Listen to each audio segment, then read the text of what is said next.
Sino po dito in the last few days nasabi na ang mga salitang, pagod na ako, I'm tired?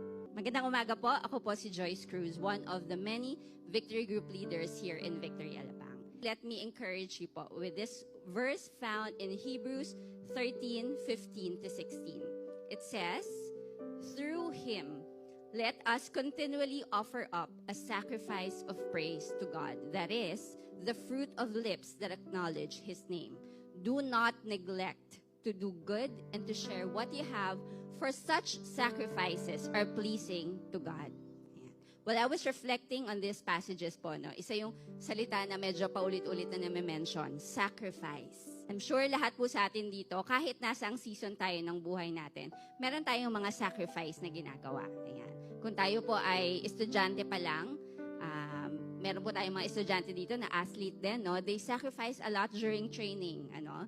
Yung kanilang pagising ng maaga, yung mga physical activities nila, they even do diet, no? Pag nasa training. So, para sa mga nag-work po dito, no, we sacrifice a lot to do good at the work that we do, diba? Especially yung mga Netflix time, ayan, nasa-sacrifice na natin yan when we want a project to be accomplished. And probably for yung mga nasa season katulad ko, a parent, no, moms, or even dads, we sacrifice something na malamang na may miss na natin gawin, ang sleep, no, ang tulog na mahaba. Yan, because we balance a lot of things. And of course, even sa ministry, we do a lot of sacrifice. Ayan. So, kumbaga, lalo na sa ating mga Christian, sacrifice is medyo basic na lang, parang part na ng ating buhay. But in this verse, we are asked to continually offer a sacrifice of praise. Hindi lang isang beses, paulit-ulit. We are asked to make it a habit. And dahil po tayo, syempre ay tao lang, dumadating tayo sa panahon na dahil we give a lot, diba? Sacrifice is giving up something. We sometimes tend to feel na napapagod na tayo. Sino po dito in the last few days nasabi na ang mga salitang, pagod na ako, I'm tired? Uy, hindi lang ako nag-iisa, praise God.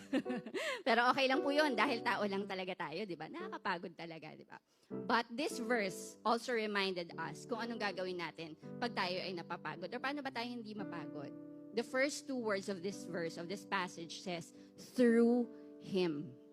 Hindi po tayo. Kasi po tayo, ay ang ating strength ay very limited. But through Him, or in other translation, through Jesus Christ, we can do these things. We can give, we can do good for other people. Kasi through Him, blessings overflow. Through Him, our strength is replenished. Through Him, love and grace abound. I pray that we are reminded, pag napapagod na tayo, we are reminded of a sweet, sweet promise that God gave His people. And it was actually reminded in the first few verses of Hebrews 13. No? And it could easily be the best love song ever written. Sabi dito, hindi kita iiwan at hindi kita pababayaan.